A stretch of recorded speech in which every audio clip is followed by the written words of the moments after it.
실제 이제 이 정치는 또 기대치 게임이잖아요. 이게 안철수 현상에서 그게 안철수 현상이 안철수는 아니지만 어쨌든 그 결과적으로 안철수 후보가 탄생한 거잖아요. 안철수 후보가 안철수 현상에 대한 솔루션을 내고 실현시켜주기를 바라는 민심이 있잖아요. 그런 입장에서 봤을 때는 상당히 그 기대치에 못 미치니까 상당히 좀 실망스러운 목소리가 좀 지금 막 좀 나오는 것 같아요. 그렇죠. 좀 어떻게 좀 바뀌어야 된다고 봅니까? 아까 이야기했던 준비가 안 된 거는 뭐 흔히 하는 말도 본인도 알고 이기도 알고 저기도 모두가 아는 사실인데 근데 지금 어쨌든 나왔잖아요. 이게 어떻게 이 문제를 해결해 나갈 것인가. 저는 어떤 면에서는 또 이게 자신이 없기 때문에 예를 들면은 정치협상연대 이런 부분들 갖다가 이 스타트하기가 상당히 어려울 것이다 이렇게 보거든요. 저는 뭐 이렇게 생각합니다. 안철수 후보가 지금 정치혁신, 우리 사회의 제도적 정치혁신을 얘기하기에는 아직 제가 본 그 캠프의 준비는 많이 부족할 수밖에 없다. 그러니까 그런 제도적 혁신 이런 얘기를 지금 안철수 후보가 정당 전체를 그야말로 싸잡아서 모든 정치가 잘못된 건 이렇게 얘기할 게 아니고 그런 의미에서 보면 먼저 정치연합을 선언하고 그 다음에 이 부분에 있어서 서로를 맞대고 새로운 정부가 만들어지면 개헌을 포함해서 국민정치혁신위원회를 만들어서 국가적으로 모든 제도를 뜯어고치자. 그래서 검찰개혁까지, 사법개혁까지 이렇게 얘기하는 게 맞고 그래서 그걸 정치혁신, 일반적인 정치혁신을 뭐 단일화의 전제조건처럼 얘기하는 건 저는 이게 서로를 갖고 나누는 게 아니라 그걸 통해서 함께 그냥 내리를 하는 거예요. 그렇게 하는 게 맞다. 그래서 그걸 단일화 조건처럼 그렇게 얘기할 필요는 없다고 생각한다라고 생각을 해요. 근데 대신 민주당 같은 경우에 다루는 거는 민주당이 내부에서 아까도 말씀드렸지만 민주당 내부는 입당 같은 거를 제가 보기에는 먼저 전제 조건으로 한 단결 이런 얘기를 절대 하면 안 되죠. 그거는 정말 어떻게 보면 안하무인이에요. 국민들 입장에서 봤을 때도. 그러니 그런 상태에서는 민주당 같은 경우에는 어쨌든 안철수 후보도 그런 식의 추상적인 정책실은 얘기 안 하는 게 좋고 민주당도 입당 얘기를 안 하는 게 좋다고 봐요. 만약 민주당이 입당을 요구하려면 실제로 제가 보기에는 책임 총리 얘기 잘했는데 당권도 안철수한테 다 주겠다. 총리와 당권을 다 가져라. 그러면 무섭죠. 예를 들어서 대통령도 그건 진짜 분할이 되는 거죠. 그리고 지금 현재 있는 민주당의 모든 생각에서 과거 국민의 정부와 참여정부에서 어떻게 보면 국민들을 실망시켰던 주체라 생각한 사람은 다 물러나겠다. 예를 들어서 그러니까 안철수 너가 민주당한테 다 붙여라. 타 줄게. 예를 들어서 그런 정도의 제안할 수 있다고 생각해요. 근데 그런 정도를 제안을 하면서 입당하라고 얘기하는 건 저는 그럴 수 있다고 생각합니다. 민주당, 문재인 후보 입장에서도. 그러면 이제 안철수 후보도 고민을 좀 해야죠. 그런 거에 대해서는. 그런데 그나저나 저는 안 들어올 것 같아요. 왜냐면은 들어가면 뭐야. 결국은 정치는 세력인데 당은 세력이 없는 상태에서 국회의원도 없고 총선이 바로 내년이라면 또 상관이 없는데 그래서 제가 보기에도 그런 의미에서 보면 지금 상황에서는 그런 입당 무리한 그 내부에서 저는 그런 의미에서 뭐냐면 특정한 인물들을 이렇게 마치 고려장처럼 마치 쓸모없으니까 나가라. 마치 그 사람들한테 모든 그걸 다 덧씌워가지고 내보내고 이러는 게 저는 그렇게 바람직하다 생각하지는 않아요. 그런 의미에서는 오히려 민주당이 지금 민주당이 언제 껍데기가 중요했습니까? 얼마나 민주당이라는 항상 그 자리에 있는 거거든요. 그러니까 이 유명한 얘기 있지 않습니까? 마호멧이 산이 나한테로 와라 그랬더니 산이 안 오면 자기가 가는 거죠. 문재인 후보는 마호멧처럼 가는 거예요. 그래서 안철수가 안 오면 자기가 가는 게 맞는 거죠. 그런 의미에서 보면 사실 지금 상태에서는 그런 정치연합을 구성을 하고 그런 게 바람직한 거지. 여기에서 또 쇄신한다라고 해서 막 소위 말해서 당에 있는 상당 부분의 원로들이라든지 당에 있는 좀 어떻게 보면 중진 정치인들 다 퇴진시키고 그런 무리한 행동을 해가지고 안철수를 압박하고 저는 이런 거보다는 지금으로서는 순리가 뭐냐 결국 정치 연합을 동시에 같이 구성을 하고 시민정치연합을 구성을 하고 거기에 정치혁신 과제를 동시에 같이 넣고 그리고 그 새로운 정부에서는 개헌을 포함한 국민정치혁신회를 다 실제로 구성을 해서 그러고 나서 1년 뒤에 개헌도 하고 정치혁신도 대대적으로 하는 이런 모양새를 가는 게 저는 이상적이지만 정도라고 생각을 합니다. 그 부분에서 어쨌든 2007년도 과정에서 문국현 당시에 후보를 도우면서 그런 과정을 좀 겪지 않았습니까? 그때도 보면 민주당이 들어가느냐 마느냐 겪었죠. 그래서 9월달에 결국 창당을 했고 그 이후에 또 정동영 후보가 단일화를 하느냐 마느냐 결국 단일화는 성사 안 됐습니다. 그 과정을 조금 설명해 주시면서 이게 좀 교훈이랄까? 네. 원래 저희 같은 이 연출을 맡은 사람들은 입이 없어야 되는데 이제 그 비사는 역사적 교육이네. 왜냐면 이게 이제 유효 기간이 끝났다고 생각합니다. 왜냐면 그 당시에 이제 그런 뒷얘기들이 자칫하면 이제 누구에 대한 특정 정치는 근데 저는 개인적으로 누구 특정 그 사람들이 보는 시각들이 있고 그게 만들어진 거기 때문에 저는 비판하고 싶지가 않아요. 다만 모든 책임은 뭐 그냥 침묵으로 올라가는 게 맞으나 지금은 어떻게 보면 국면 자체가 대선 앞두고 중대 국면이니까 말씀드리자면 그 당시에 제가 실제로 처음부터 이 문국현 후보를 돕기 시작할 때부터 이미 단일화 프레임이 만들어져 있었어요. 그래서 민주당 후보와의 국민과의 약속 그걸 그레이트 커미트먼트라고 이름도 멋있게 지어놨었어요. 그레이트 커미트먼트. 그 당시 이제 제가 난 이런 걸 준비하고 있다고 이인영 의원한테도 보여주고 오해를 불식시키기 위해서 김근태 의장님께도 설명드리고 그랬었어요. 근데 그 당시에 그래서 국민과의 약속을 통해서 10개항 정도를 해서 10개항, 11개항을 발표하면서 단일화를 하고 이런 단일화를 해서 문국현 후보를 제가 그걸 위해서 독대를 한 10번 이상 했던 것 같아요. 단일화를 어떻게 하실 겁니까? 그리고 나서 밖에 나가서는 이 상대방의 전략적 이 단일화 프레임에 안 걸려들기 위해서 밖에 나가서는 절대 없다. 단일화 같은 거. 무슨 소리냐, 너희가 양보해라. 당신들이 정치 부실 만들어 놓고 책임을 지는 자세를 보여야지 국민들이 감동할 거 아니냐. 이제 그렇게 이제 전략적인 이제 이른바 실드를 치는 거죠. 방어막을 치는 거고 안에서는 이제 설명하는 거죠. 계속 단일화 안 하면 생각이 심각해진다. 단일화 하는 게 맞는 거다. 라고 하면서 이제 구체적인 청사진까지 다 준비를 해놨고 지금 안철수 캠프에 들어가 있는 고은 박사도 그 당시에 이 이른바 그 단일화 플랜을 저들이 같이 짠 장본인들이에요, 사실은. 그래서 이제 했는데 그래서 문 후보도 당시에 알겠습니다. 그래서 실제로 한다고 그랬던 거예요. 지금의 안철수 후보처럼. 그래서 제가 그 캠프에 있는 어느 선배하고 마주친 자리에 후보를 믿지 마. 오너를 믿지 마. 오너와 후보를 믿으면 안 돼.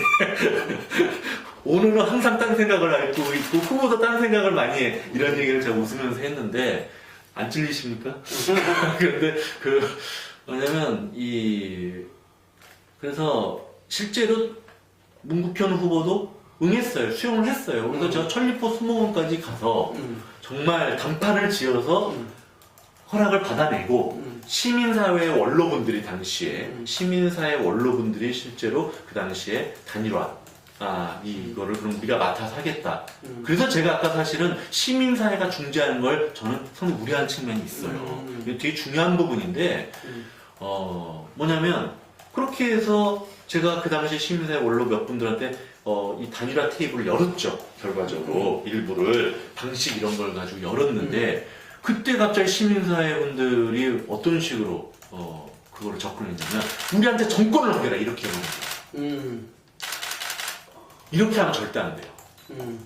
이게 예를 들어서 그 사람들 그렇게 해야 되는 걸로 생각해요. 네, 그런 걸로 생각하는 거죠. 문국현 씨는 어차피 할 거니까 우리가 이 주도권을 쥐어야지만 딱 양쪽 잡아놓고 할 수 있다. 이렇게 절대 그러면 안 된다는 거예요. 제가 생각하기에는 저는 제 경험이 틀렸다고 생각해. 만약 안철수 씨가 실제로 머릿속 깊숙이에는 나 어차피 할 거야. 이렇다면 그 말이 맞아요. 그러나 실제로 안 할 가능성이 있는 경우에 그렇게 해버리면 안 해버려요. 뭐냐면 결국 그러면 저 사람들이 그게 빌미가 되겠네. 빌미가 돼버리는 거죠. 저 사람들한테 내가 끌려 들어간다고 생각하거든요. 제3후보로서 믿을 수가 없잖아요. 이 정치하는 사람들, 시민사회 원로라는 사람들도 믿을 수가 없는 거거든요. 제3후보 입장에서 봤을 때는. 그러니까 그 사람들은 네. 그 정당에 있는 사람하고 더 친하다고 생각했죠. 지금의 안 후보는 뭐 어떨지 모르겠지만 저는 꼭 그 경험이 동일하다 얘기가 주장하는 건 아니에요. 만일 그렇다면 얘기하는 거죠. 그래서 딱 그렇게 해가지고 이쪽에 정권을 회수해가겠다 그러니까 문 후보가 거기서부터 바로 브레이크를 걸어버리는 거예요. 그래서 당시에 그 사실상 그것 때문에 깨져버린 거예요. 그래서 내부에서 이렇게 그래서 이제 이른바 그 당시 김원태가 민주당에 우리를 넘긴다라고 안에서 벌떼같이 일어나서 이제 제가 공격을 받죠. 민주당 쪽에서는 김원태가 제일 강성이 되더라. 저는 왜냐하면 전략적으로 어쨌든 여론 프레임에 걸리지 않기 위해서라도 그 당의 단일화는 절대 안 된다는 거를 선생님이 밖에 나와서 선대에서 얘기할 수밖에 없는 입장이었고 그래서 그 끼어가지고 매우 그 당시에 참 비통했는데 어쨌든 중요한 건 뭐냐면 그렇게 하면 안 된다. 그리고 민주당도 그렇고 시민사회도 그렇고 마치 자기네들이 모든 걸 정권을 행사할 것처럼 예를 들어서 그런 식으로 안철수 후보를 끌어내면 전 안 된다는 생각해요. 그리고 당시에 제가 지금 어떻게 기억나는 게 정동영 후보가 그냥 단순 지지율에 있어서 25%를 못 넘었던 것 같아요. 예, 그래서 아마 그때 단일화라는 것은 단일화되면 이겨야 성립되는 거잖아요. 근데 그렇죠. 25%를 못 넘은 경우 단일화 해봤자 그때 이명박 후보를 이길 수가 없다. 이게 또 동력이 떨어진 이유도 하나 되지 않았어요? 저는 그건 좀 되게 중요하다 생각을 해요. 물론 이제 단일화를 하는 게 맞는데 저는 문국현 후보가 실제로 그 당시에 단일화를 안 했다 그래서 역사적 책임을 가져가는 건 억울한 측면이 있다는 거예요. 그리고 큰 틀에서 민주진보 진영 전체로 봤을 때 과연 문국현 후보가 꼭 그때 사퇴를 하는 게 맞았느냐 안 맞았느냐 저는 별로 그렇게 중요한 얘기가 아니라고 보는 거예요. 근데 문국현 후보가 굳이 따지면 제가 비판을 처음으로 공식 수상에서 하자면 대선 이후에 공당화의 과정은 수용했었어야 돼요.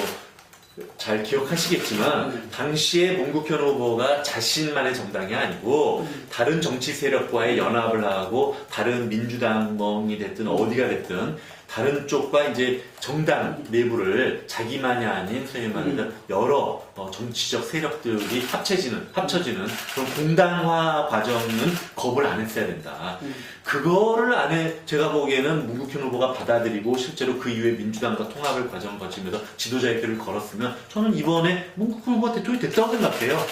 좀 심하게 또는 너무 좀 뭐랄까 앞서서 얘기하자면 극단적으로 얘기하자면 전 이번에 문국현 후보가 대통령이 됐다. 네, 자기 차례 됐을 거다. 그 당시에 문국현 후보 사람 중심이라는 화두에서 아직도 문재인 후보도 못 벗어나지 않습니까? 사람 중심이라는 화두는 자본 중심 사회에서 사람 중심 사회로 하는 구호로서는 적어도 대전환적 구호예요. 그렇기 때문에 문재인 후보 측도 사람이라는 말을 못 빼버리는 거거든요. 왜냐하면 자본 중심 사회로 그 당시에도 흘러가고 있었거든요. 그런 의미에서 보면 당시에 문국현 후보의 전략적 패착 또는 오류 그 부분의 가장 핵심은 대선 이후고 당시에 말씀하신 것처럼 단일화 자체 국면에서는 저는 사실 단일화 주장했지만 단일화 자체가 문국현을 봤을 때는 전부는 아니었다라고 생각해요. 그러나 안철수 후보는 달라요. 아니, 이게 그때는 단일화 안 됐어도 사실 국민들이 됐어도 이길 가능성이 없었기 때문에 별 문제 안 삼는 거잖아요. 지금은 다르잖아요. 그렇죠. 만약 안철수 후보가 단일화를 이번에 만일 안 해서 대선에 치게 되면 앞으로 우리 정치사에 제3후보는 없습니다. 그야말로 역사적으로 이제 아주 그야말로 부정적인 상징으로 남게 될 거예요. 정치를 어떻게 보면 정치를 실패한 정치 아이콘으로 안철수 씨는 남게 돼요. 제3후보 그래서 제3후보들이 앞으로 거의 우리 정치에서는 등장하기 어려운 환경을 아마 만들어낼 겁니다. 그래서 실제로 그 역사적 책임에 대해서 자유롭지도 않고 그런 의미에서 보면 안철수 후보 같은 경우는 이번에 실제로 단일화를 하지 않았을 경우에는 그 역사적 책임의 무게가 문국현 후보하고 비교할 수가 없다. 그건 그렇죠. 맞는 말씀입니다. 유시민 그 선배 같은 경우 정치적 재앙이 올 것이다. 그렇죠. 그런데 단일화 안 할 경우에는 3자 구도에서 이길 가능성이 있을 때 그래 안 되겠어요? 그렇죠. 이길 가능성 없을 때도 예. 단일화를 할 수 있을까요? 지는 줄 알면서 과연 이 단일화를 안 할 수 있을까? 예. 바로 그 예. 다음이 예. 예측되는데. 그러니까 뭐 단일화를 해야죠. 근데 저는 그런 의미에서는 정말 단일화가 아닌 정치연합, 선진국형, 그 다음에 구체제식, 구정치식 단일화 말고 정말 체계적으로 시스템하게 안철수의 철학과 민주당의 가치 철학, 문재인 후보의 철학이 서로 녹여지는 시스템을 만드는 게 바로 정치연합이거든요. 그 정치연합을 구축해라 라고 얘기를 하는 거죠. 근데 구축이 아까 좀 이상적이 되는데 그 구축을 현실 가능성이 있겠습니까? 저는 있다고 봅니다. 왜냐하면 어쨌든 지난번 문국현 후보 때 얘기했던 그 국민들한테 저는 북한 문제라든지 노동 문제라든지 그런 거에 어떤 추상적 합의라도 철학적 합의라도 매우 중요하다. 그 다음에 두 번째는 아까 말씀드린 대로 저는 그런 의미에서 가장 좋은 거는 섀도우 캐비넷을 어렵지만 부작용이 있지만 대통령자의 정치연합답게 섀도우 캐비넷을 발표하는 게 옳다고 봐요.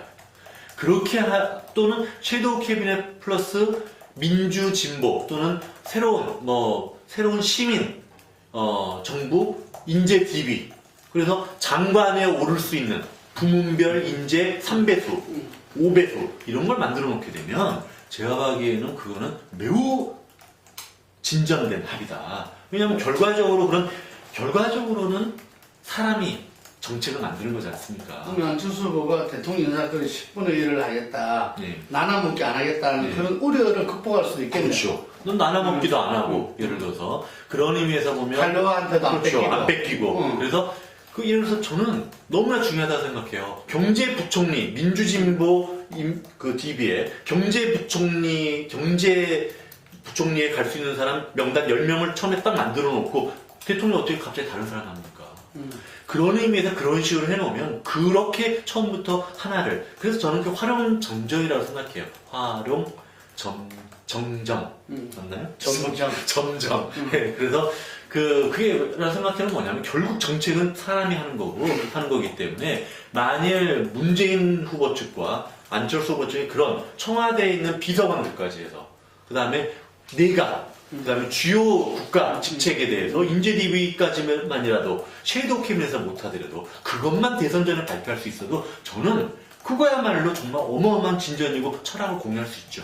미국에는 대통령이 되고 나면은 네. 몇만 명 있는 그 책을 만든다. 책을 만들죠. 예. 네. 그리고 실제로 그 평가도 하고, 네. 전 그걸 함으로 인해서, 왜냐하면 참여정부도 사실은 전 노무현 대통령이 처음부터 정말 여러모로 열심히 했다고 생각해요. 그런데, 하려고 노력은 했는 거예요. 네, 노력은 했는데, 기본적으로 후반 들어가가지고 인재풀이 다 떨어지지 않습니까? 준비된 건 없고. 그러면 뭐냐면 지금 어떻게 보면 참여정부의 실세들이라고 했던 분들은 나가 떨어져 줘야 된다는 게 왜 그러냐? 그 분들 중심으로 해서 인적 자원이 구성이 되게 되면 또 반복해요. 그 당시에 그 해전문 인사 공부. 예. 그래서 결국 회전문 인사가 됐지 않습니까? 그러니까 지금도 이번에도 어떻게 보면 저는 그것만큼 큰 혁신이 없다고 보는 거예요. 누구누구를 지정해서 저 사람 안 된다 이러기보다는 인적 디브를 하게 되면 지금 예를 들어서 참여정부 실세들한테 지금 문재인 캠프의 실세들한테 지금 줄댔던 사람들 관료들은 다 나가 떨어지지 않겠습니까? 그러니까 그런 의미에서 보면 예를 들어서 그러면 안철수 캠프에 있는 많은 전문가들이 예를 들어서 지금 같은 감정의 골 속에서는 문재인 캠프 하면 내각에 들어가지도 못하고 쫓겨날 거예요. 그렇게 되지 말고 최상의 전문가 풀을 만들고 섀도우 캐비넷을 가능한 발표를 해서 그걸 공유한다면 제가 보기에는 절대 이상적이지 않다. 호주만 물어볼게요. 지금 안철수 후보가 단일화 방식에 예를 들면은 국민, 전문가, 여론조사, 그래서 전문가를 일컬었어요. 그래서 이거는 기존의 우리 단일화 방식에서 최초로 놓은 하나의 지점이라서 이게 대해서 이게 뭔가 한편 비판도 해서 엘리트주의다 어쩌다. 근데 지금 전문가란 말을 좀 많이 표현했잖아요. 어떻게 보시면 이게 단일화 방식으로 안철수 후보가 전문가라 지칭한 부분들은 그런 부분들을 말하겠죠. 자기들이. 그 부분이 제가 보기에는 이렇습니다. 제가 말씀드린 전문가라는 건 장관에 오를 수 있는 학자들, 장관에 오를 수 있는 경험을 가진 정치인일 수도 있다고 생각해요. 그러니까 특정 분야에 분명한 전문성이 있는, 저는 정말 민주당과 안철수 캠프가 정말 능력이 된다라면 하다못해 주요 국경이 아니고 공사 그런데 사장까지도 발표하면 이른바 자기네들 갈 곳 없고 해가지고 캠프 사람들 챙겨주고 그런 짓에서 벗어날 수 있는 거지 않습니까? 근데 이제 그런 전문가를 얘기하는 거고, 안철수 후보가 이번에 전문가 패널을 얘기한 건 조금 문제가 있어요. 저는 왜 문제가 있다고 보냐면, 거기에서는 정책 분야별 전문가들 얘기가 아니고 명망가라는 얘기거든요. 왜냐면 제가 봤을 때는 물론 명망가일 수도 있고 전문가일 수 있는데, 문제는 그러면 예를 들어서 왜 문제가 있느냐, 민주진보 진영에 지금 어지간한 이 전문가들이나 명망가들이 대부분 양 캠프 다 들어갔어요. 그래서 그렇기 때문에 그거를 해줄 전문가라는 게 외부에 그렇게 많지가 않다. 지금 상황에서 잘못하면 그 전문가라는 게 매우 좀 추상적이고 이렇게 자신한테 친한 명망가를 중심으로 해서 좀 이게 그 전문가를 구성한다라는 거는 이게 중립성을 보장받기 어렵지 않습니까? 자기네 추천목, 민주당 추천목 이럴 수는 있겠지만, 그거를 구성하는 데 있어서의 그 대표성이나 중립성이 논란의 여지가 많아서 싸움이 날 가능성이 있기 때문에 조금 위험한 발상이라고 생각합니다. 안철수 후보 쪽 좀 이야기를 좀 했는데, 지금 어떤 측면에서는 그 당에 들어갔지 않습니까? 민주당에 전략기획위원장으로. 그러면서 언제까지 있었죠? 저희 통합 완료되는 거를 그러니까. 보고, 그때 이제 소통합, 중통합, 대통합 할 때 그 통합을 그 손학규 대표 시절에 끝내고 이제 그때가 있었는데, 그 통합이 오늘날까지 민주당 문제의 본질 아니냐 이런 지적들이 많아요. 이게 통합만 했지 혁신은 안 됐다는 거. 또 그 통합 자체도 문제가 많았다 이런데 뭐 실제 그걸 주도해서 이제 지금은 역사의 교훈상 민주당도 이렇게 직접 관계했던 분으로서 비판만 할 게 아니라 이렇게 해초를 쳐가지고 진짜 혁신되도록 해야 되니까. 저는 기본적으로 이해찬, 문재인 씨 등이 주도한 혁신과 통합이 입당하지 않고, 안철수 씨처럼 입당하지 않고 이른바 세력 통합으로 간 게 옳았다고 생각해요. 그게 잘못됐다고 생각하는 거는 원민주당의 기득권과 당권파들이에요. 제가 봤을 때는, 제가 사실 뭐 이런 거를 얘기하기가 어렵지만, 영남민주화 세력과 호남민주화 세력이 그렇지 않아도 김영삼, 김대중 대통령 때문에 찢어진 게 역사에 어떻게 보면 좀 뭐랄까 이 아픔이 돼버린 건데. 노무현 대통령은 그것 때문에 지금 나라가 한 걸음도 못 나가고 있다고. 그렇죠. 그렇게 된 건데, 지금 제가 보기에는 영남 민주 세력이 결과적으로 어떤 참여정부계를 중심으로 해서 외부에 있었지 않습니까? 저는 그분들이 당연히 민주당에 들어오는 게 순리다라고 생각을 했던 거죠. 그리고 사실 그 당시에 제가 박원순 시장 당시에 사실 그때도 전략위원장으로서 했지 않습니까? 그때도 저는 민주당 빗장을 열어야 된다. 민주당이 끊임없이 빗장을 열고 더 커지면 커질수록, 왜냐면 민주당은 흘러갈 정당이 아니다. 떠내려갈 정당이 아니다라는 거예요. 떠내려갈 정당이 아니기 때문에 그만큼 떠내려가기에는 너무나 이미 오랜 역사를 가지고 있고, 민주당이라는 건 저는 뭐 다른 칼럼에서도 얘기했지만 노선이자 가치이죠. 무슨 한때 당원 명부나 의원 명단이 아니거든요. 그러면 민주당의 전통이라는 거는 외연에 있지 않다라는 거예요. 그 전통을 못 지켜서 민주당이 망했지, 외연을 잘 지켜서 민주당이 흥한 적이 없어요. 그런 의미에서 보면 오히려 외연을 지킬 때 망하죠. 그런 의미에서 보면 시민사회의 박원순 씨한테 빗장을 열어서 이겼죠. 어쨌든 저는 그렇게 해서 입당을 한 게 민주당으로서 저는 충분히 좋았다. 그러면서 첫 번째 커졌고, 특히 통합 과정에서 저는 특히 참여정부 또는 지금 혁신과 통합 세력들이 정말 손학규 대표한테 감사히 여겨야 된다고 생각해요. 저는 그 당시에 비사를 얘기하자면 그냥 어떻게 보면 박지원 민주당대로 전당대회 하고 협동 쪽 외부에 있는 사람들 그쪽끼리 지도부 구성해서 5대5로 하자고 했었어요. 원래 그게 제가 설계했던 아니었는데 손학규 대표는 그렇게 하면 그건 야합으로 미친다 국민들한테. 그러니까 정말 내가 어떻게 보면 기존의 민주당 기득권들한테 욕을 먹고 기득권 그러니까 결국 이제 당시에 이제 호남 쪽에 좀 기반한 그런 쪽이 많았죠. 욕을 먹더라도 그건 국민들한테 야합으로 미치면 안 되기 때문에 자 그런 거 없이 새로 모든 지도부를 재구성하는 형태로 시민들의 여망을 담아서 새로운 그 통합정당을 만들자.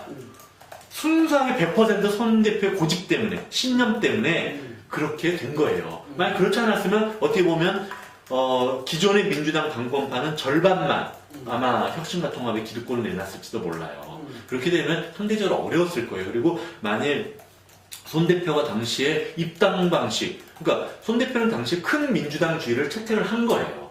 자, 박원순도 오케이. 그렇다고 해서 손 대표가 박원순 대표가 되길 바랬다? 그렇지 않았어요. 박영선 후보를 중심으로 해서 정말 민주당 후보가 되도록 노력해. 다만 문을 열고 선의 경쟁을 하는 프레임을 만들자라는 게 손 대표의 큰 민주당주의였다는 거예요. 그 큰 민주당주의 최대 수혜자가 누구냐면 바로 혁신과 통합이고 문재인 후보고 이해찬 대표예요. 그 사람들이 그 과실을 다 따먹었다는 거예요. 결과적으로는. 그런 의미에서 보면 자신들도 입당을 끝까지 제가 정말 비사를 얘기하자면 어떤 의미에서 보면 그 당시에 문성근 대표와 박선수 의원 지금의 이제 이 앙캠프의 선대위원장으로 가신 이 분들이 첫 만남에서 소위 말해서 입당해라. 입당 못한다. 그럼 들어오지 마라. 이런 말에 오갔어요. 실제로 그 정도로 살벌한 분위기였던 거예요. 그거를 어떻게 보면 정말 그 빗장을 다 열어서 어떻게 보면 큰 민주당주의, 작은 틀에 연연하지 않는 큰 민주당주의를 채택하면서 사실은 혁신과 통합, 한도총을 다 받아들인 거예요. 근데 그렇게 해서 통합이 된 다음에 민주당 지도가 어떻게 됐습니까? 어떻게 보면 제가 알기로는 대선 이후 2007년 대선에서 패배한 이유는 말할 것도 없고 2006년 노무현 대통령의 열린우리당 지도가 하락해서 붕괴한 이후에 처음으로 40%를 쳤어요. 그렇죠. 조사마다 다르지만 그게 국민들이 기득권을 해체한 민주당에 대해서 얼마만큼 환호를 해준 겁니까? 새로 그 사람들이 들어왔고 그래서 그야말로 올바랐다는 게 증명이 된 거죠. 근데 지금 와가지고 대선이니까 더 중요하니까 이제는 문을 못 열겠다? 그건 자기네들 엘리베이터 타니까 그 다음에 닫히겠다는 거예요. 그거는 근데 지금 문을 더 여는 거는 어떤 거죠? 지금 더 문을 여는 게 뭐냐면 민주당이라는 정당 틀에 연연하지 않고 정치연합을 구축을 하는 거죠. 그 정치연합을 구축하면서 안철수 후보가 대한 입당 요구를 하지 않는 거. 그게 제일 중요한 거죠. 그러니까 저는 민주당은 그러면 망한다라는데 저는 망한다고 생각하지 않아요. 왜냐하면 민주당이 왜 망합니까? 안철수 후보 저는 문제는 개문발차라도 해야 된다. 예, 그렇죠. 그리고 그러더라도 안 넘어진다. 예, 안 넘어지죠. 왜냐하면 문재인 후보가 예를 들어서 후보가 되는 경우에도 정치연합이 있기 때문에 참여정부를 회귀하지 않는다라는 오히려 국민들의 믿음을 주는 거예요. 그리고 안철수 후보가 민주당에서는 자꾸 민주당은 후보 못 내고 안철수 같이 무소속이 되면 나라 망한다 이러는데 정치연합이 있기 때문에 괜찮은 거고 기본적으로 민주당 의원들 아무도 도망가지 않습니다. 여기가 정계 개편이 일어나죠. 새로운 예를 들어서 안철수 후보가 실제 대통령이 된 경우에 그걸 중심으로 해서 정계 개편이 일어나지 누가 도망갑니까? 새누리로 도망갑니까? 아니면 저쪽 이 진보당으로 도망가겠습니까? 그런 의미에서 보면 제가 보기에는 지금 그런 식으로 자기들이 후보되고 당의 주도권 장악할 때는 죽어도 입당 안 하다가 자기네도 세력이라고 끝까지 주장했죠. 아니, 무슨 법인도 아니고 정당도 아닌 사람들하고 통합을 해줍니까? 그런데도 불구하고 자신들을 실체로 인정을 해주고 그냥 사람들의 모임임에도 불구하고 세력을 인정하고 통합의 주체로 인정을 해준 거지 않습니까? 이번에는 문재인 후보 차례예요. 자기들이 그런 특혜를 봤으면 그리고 그 특혜를 본 대가가 민주당 지도 40%였으면 이번에는 안철수 캠프도 세력으로 인정을 하고 정치연합의 파트너로 인정을 해주는 게 그게 혁신이죠. 그 길을 저는 가야 된다고 생각합니다. 그 2007년도에 아까 말한 사람 중심 진짜 경제 그걸 주창한 윤석열 후보를 갖다가 연출하시는데 당시 그 시대 정신이 BBK가 예를 들면은 뭐 MB 거라고 알면서도 뭐 다들 지지를 했던 거 아닙니까? 이번에 시대 정신은 그런 측면에서 비교했을 때 좀 어떻다고 봅니까? 아주 저는 뭐 날카로운 질문이라고 생각하는데 이번 논란에 좀 여지가 있는 말일지도 모르겠어요. 저는 사실은 어떻게 보면 그 민주화 세력들한테 결국은 외환위기 이후에 벌어졌던 양극화 속에서 민생 위기를 해소해달라고 했죠. 그래서 노무현 대통령이 서민의 눈물을 닦아준다고 그랬고 국민들이 좀 믿었다고 생각해요. 그런데 서민의 눈물을 충분히 못 닦아줬죠. 결과적으로. 네. 그래서 이제 그러면서 이제 국민들한테서 나타나는 건, 저 사람은 말만 앞섰지. 그리고 우리의 눈물을 못 닦아줬다. 우리의 고통을 못 해결해줬다라고 생각을 하면서 결국은, 도덕성이 없어도 이 일은 잘한다는, 저는 이명박 후보를 일부 국민이 믿었다고 생각해요. 뭐, 사실, 이제 어떻게 하겠냐.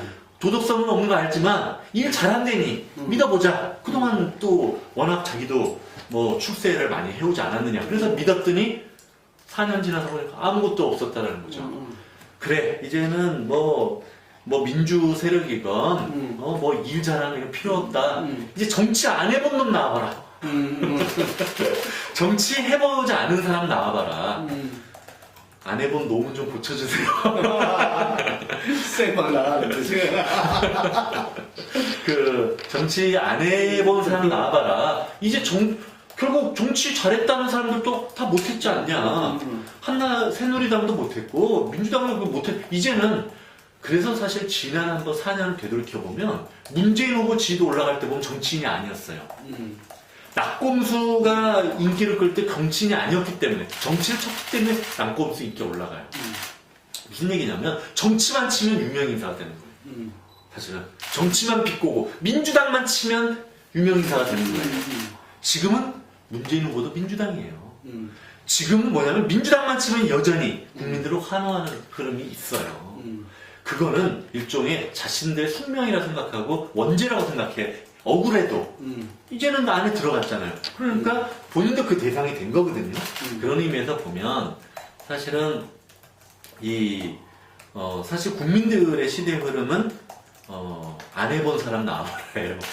제가 봤을 때는, 자, 해봤다는 사람들 다 믿어봤더니 아닌 것 같더라. 그러면 이제 정치 안 해본 사람한테 기대를 걸어보자. 라는 게 어떻게 보면 국민들 입장에서는 여론이 형성될 만한 상황이었다. 그러나 저는 그 부분은 국민 정서상에서 만든 얘기예요. 그리고 어쩔 수 없는 측면도 있어요. 그러나, 이거는 그렇다고 해도 엄연히 정치라는 건 대의 정치다. 우리나라 국민들도 누구도 자기가 소위 말해서 반장 안 하려고 그러지 않습니까? 동네에 누구도 이장 안 하려고 그래요. 대의정치라는 게 뭐냐면 모든 국민들이 다 국가 일을 자기 일처럼 하면 이장도 필요 없고 국회의원도 필요 없고 대통령도 필요 없는 거예요. 그러나 첫째, 국민들 스스로도 잘 안 하려고 한단 말이에요. 귀찮으니까. 누구 하나 뽑아놓고 대신 맡기는 게 대의정치예요. 그리고 그걸 중심으로 해서 민주제도가 만들어진 이상, 사실은 적어도 국민정서는 소위 말해서 안 해본 사람이 최고다라는 정서가 만들어졌을지언정, 안철수 캠프는 그러면 안 된다. 왜냐하면 그건 국민 정서일 뿐이고, 실제 현실 정치는 대의정치를 중심으로 해서 시스템이 이루어진 거기 때문에, 그 대의정치 시스템을 움직이는 수 있는 인적 자원과 세력을 확보하지 못하면 절대 그거를 움직일 수 없는 거다. 그런 의미에서 보면 안철수 씨도 대의 정치를 부정하면 안 되는 거다. 뭐 혁신에서 직접민주주의 얘기했는데 직접민주주의를 얘기를 하고 싶으면 당장 국민들 우리 동네 반장대기 운동 예를 들어서 그런 걸 해야 돼. 이장대기 운동. 지금 이장할 사람이 없어가지고 안 한다는 얘기죠. 그러니까 국회의원도 마찬가지고 시의원도 마찬가지고 구의원도 이미 대의정치 시스템은 불가피한 측면이 있어요. 그런 의미에서 보면 직접민주주의 그런 얘기를 쉽게 하지 말고 쉽게 얘기하지 말고 그거는 장시간을 걸쳐서 만들어질 수 있는 거니까 그렇게 쉽게 얘기하지 말고 말아야 된다는 거죠. 하여튼 그런 의미에서 보면 사실 이번 시대 정신 자체에는 사실은 정치 안 해본 사람 나와라. 그렇죠. 이런 그러니까 측면이 있습니다. 지금 지지율이 뭐 네거티브가 있든 뭐가 있든 지금 계속 지금 이제 상종가를 치는 게 바로 시대를 그렇죠. 타고 있기 때문에. 그러니까 안철수 씨도 뭐 어디 거기 가지 않았어? 뭐 너도 그러지 않았어? 그럼 너희는 전 국민이 아는 거죠. 너희도 똑같았잖아. 너희는 더 하잖아. 그렇지. 이런 흐름이 만들어졌지만 그건 국민 정서 속에서는 그럴 수 있어요. 그러나 안철수 캠프는 그것만 믿고 가면 안 된다. 국가라는 정말 거대 단위의 조직을 운영할 준비가 충분해야 된다라는 거죠. 여론조사 기간에 또 대표도 하셨는데 이번에 단일화 말고는 제가 볼 때 투표율이 제일 중요하지 않나 이러면 투표를 어떻게 보니까 기존에 뭐 지난 대선 63%였죠. 대전에 70%였고 이번 총선이 54%인가 뭐 이 정도인데. 저는 만일 단일화 과정이 단일화 과정의 국민들 제가 보기에는 지금 많은 국민들이 또 민주 진보적 경향을 가진 유권자들이 지금 방관자의 모습을 보이고 있다고 봐요. 참여자의 모습이 아니고 아무도 어떻게 보면 안철수 관객으로 전락했어요. 이 문재인 안철수 두 후보의 단일화에 대한 관객으로 전락한 걸로 보여져요. 그래서 매우 나쁘다는 거예요. 그래서 신이 나 있지도 않고. 근데 만일 단일화 과정이 뺄셈이 되거나 만일 신나는 국민의 참여가 만들어지지 않는 그런 그렇게 멋있는 그 다음에 국민들이 신뢰를 가질 수 있는 그런 단일화가 안 만들어지면 투표율이 지난 대선처럼 상당히 낮아질 수가 있다. 반면에 단일화가 투표율이라는 게 3일 전에도 만들어져요. 그러니까 투표율은 때로는 그날 당일도 만들어지는 겁니다. 정말 옛날 기억하시지 않습니까? 노무현 대통령 당선될 때 보면 투표율이 시간별로 변하면서 트위터 인터넷 여론에 의해서 투표율이 올라가거든요. 그래서 투표율이라는 거는 정말 당일도 만들어지고 3일 전에도 만들어지는데 정말 어떻게 보면 문재인 안철수 후보가 정말 드라마적인 그리고 어떻게 보면 정말 국민들을 환호할 수 있는 국민들한테 신뢰할 수 있는 그런 단일화 어떻게 보면 정치 연합을 만드는 과정을 못 보여주게 되면 결국에는 투표율은 매우 유동적이고 낮아질 수가 있다. 근데 그런 걸 만들어내게 되면 상당 부분 지난 대선 때보다는 높아질 가능성이 높다라고 보여집니다. 그리고 이번에는 투표율이 높아지는데 보수층을 중심으로 해서 높아질 수 있어요. 그래서 그런 의미에서 투표율이 지난 총선이 약간 그런 영향이 있었거든요. 그래서 보수 진영을 중심으로 투표율이 높아지거나 이래버리면 상당히 심각할 수도 있죠. 자, 오늘 수고하셨고 마지막으로 이번 대선 예측을 한번 냉정하게 저렇게 한번 해보시죠. 저는 쉽지 단일화를 포함해서. 아직까지는 제가 보기에는 박근혜 후보의 이 어떤 지지 기반이 무너졌다 보이지 않는다고 저는 생각해요. 박근혜 후보의 지지 기반은 근본적으로 아직 남아있는 야권의 단일화 과정, 후보 단일화 과정 속에서 최종적으로 결정될 수밖에 없기 때문에 아직 박근혜 후보의 지지 기반은 무너지지 않았다. 이런 상태에서 아까도 말씀하셨지만 안철수 후보가 민주당으로 나가는 게 10% 떨어진다. 이런 여론조사가 있듯이 실제로 지금 만일 단일화 과정이나 어떻게 보면 정치연합 과정을 제대로 못 만드는 경우에는 여전히 박근혜 후보의 경쟁력은 강하다. 그래서 지금 어떻게 보면 문안 이 두 사람은 미완성에 이길 수 있는 지도를 가지고 있다. 현재는 이게 이길 수 있는 지도를 가지고 있는 게 아니다. 미완성일 뿐이다. 그런 의미에서 보면 좀 해라. 네. 그래서 이제 그런 의미에서 보면 단일화 자체가